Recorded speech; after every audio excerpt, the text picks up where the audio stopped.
So hello guys, welcome to my new vlog. आजको दिन हैन, आजको दिन अब मैले सोचेँ आज मेरो यो अब रोक्डा बेगरको थोप्रा भनौँ न, यो थोप्रालाई हैन, यो नमिलेको थोप्रालाई यो केस चाहिँ हैन, यो केस जुन छ नि झ्याम्ल्याङे यताउता अब कर्ली केस हो हैन, हल्का चाहिँ यसलाई पनि टेन्टेन मेन्टेन गर्ने टाइपको हैन, टेन्टेन मेन्टेन टाइप गर्नु जानु आँटेको हैन, स्ट्याचिङ भन्छु है म चाहिँ मेरो भाषामा चाहिँ।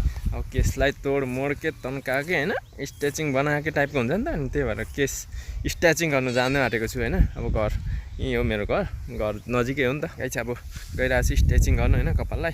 अब स्ट्रेचिङ पिछेको पनि म देखाउँछु भिडियो के कस्तो हुँदो रहेछ, के फरक आउँछ कि झन् बिग्रेको झन् बिग्रिने हो कि ब्यास आउँछ कि हैन। सो त्यो त मलाई चाहिँ मेरो मनमा चाहिँ अब अलिकति कता म्याच गरे जस्तो लाग्छ। अब त्यो आफूलाई मात्र लागेको होला हैन, अब अरूलाई त झन् बिग्रे जस्तो लाग्छ होला। अब आफ्नो खुसीको लागि, मनको खुसीको लागि चाहिँ म अब स्ट्रेच गर्नु गइरहेको छु। मेरो केस आज स्ट्रेचिङ हुने भयो। अब कति कपाल चुट्टिने कति भुट्टिने होला हैन। अब चाहिँ हैन गाइस, सैलुनमा आइसक्यो केस स्ट्रेचिङ गर्ने। अब यो सैलुन चाहिँ हैन, अब त अब साथी पनि एकदम व्यस्ततामा रहेछ हैन, काटिरहेको रहेछ।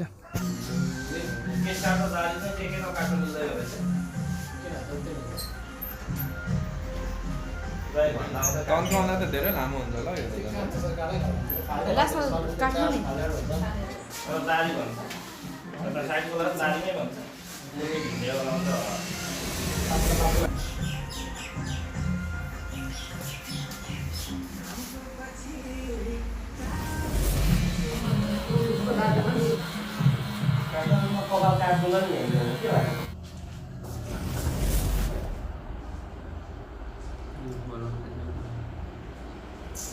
पर्खाइमा चाहिँ केमिकल लगाएर अब आधी घन्टा जस्तो बस्नुपर्छ अरे। तिमीले यो सिकेर पार्लर खोल्नु हुन्छ, यो सिकेर पार्लर खोल्नु हुन्छ। मैले उहिले सिकेको नि। कहाँ सिकेको?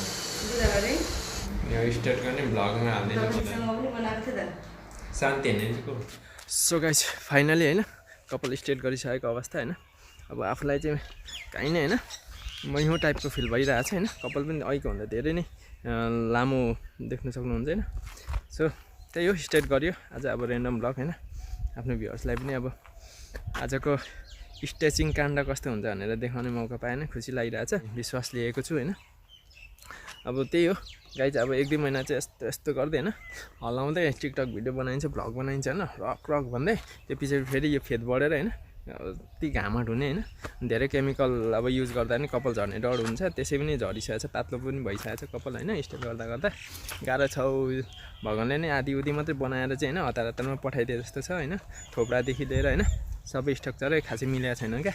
सो नेचुरल चाहिँ, अनि अलिकति आर्टिफिसियल पनि एड गर्नुपर्दा चाहिँ खर्च पनि नाश, अनि यता आफ्नो अब भनौँ न खर्च त गयो, अब अरू पनि जान्छ भने चाहिँ टेन्सन हुन्छ हैन। सो खर्च त फेरि कमाउनु सकेन आउँला हैन, अरू गयो भने चाहिँ फेरि नेचुरल लाउनु सकिँदैन भन्ने चाहिँ गाह्रो छ हैन। कपालहरू धेरै झर्दा रहेछ। सो गाइस त्यही भएर चाहिँ डर लागिरहेछ। सो गाइस हैन हजुरहरूलाई मैले एउटा रिक्वेस्ट गर्न चाहेँ हैन। सो अब हजुरहरूको धर्म पनि होइन।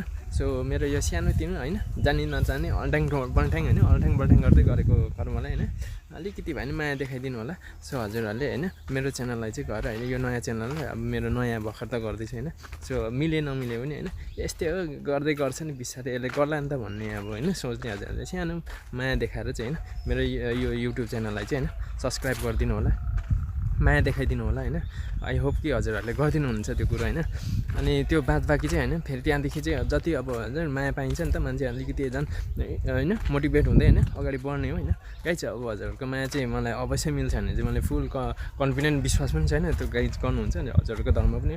सो गाइज प्लिज हैन मेरो च्यानलमा गएर चाहिँ हैन यसो भिडियो हेरिसकेपछि मन परे पनि नपरे पनि हैन केटाले देखिहाल्यो, केटाको भिडियो हेरिहाल्यो भनेर यसो दया गरेर हैन त्यो सब्सक्राइब बटनमा चाहिँ हात पुऱ्याएर हैन ल्याप चाहिँ यसो लगाइदिनु होला हैन। त्यो रातोलाई चाहिँ ल्याप चाहिँ हानेर सेतो हरियो बनाइदिनुहोस् हैन, बनाइदिनुहुन्छ भने ठुलो आशा लिएको छु गाइस हैन। त्यो यति चाहिँ गरिदिनु होला हैन, मेरो च्यानललाई चाहिँ सब्सक्राइब गरिदिनु होला हैन भने त पाप लाग्छ हेर्नुहोस् हैन। मैले भनिदिएको छु हैन, माथिबाट नि हेर्छु हैन, पाप लाग्छ गाइस हैन। सो डेफिनेटली हजुरहरूले गरिदिनु हुनेछ हैन भन्दै यो मेरो अलिअलि दिमाग भएको टाउको झुकाएर नमन गर्न चाहे। थ्याङ्क यू, फेरि भेटौँला।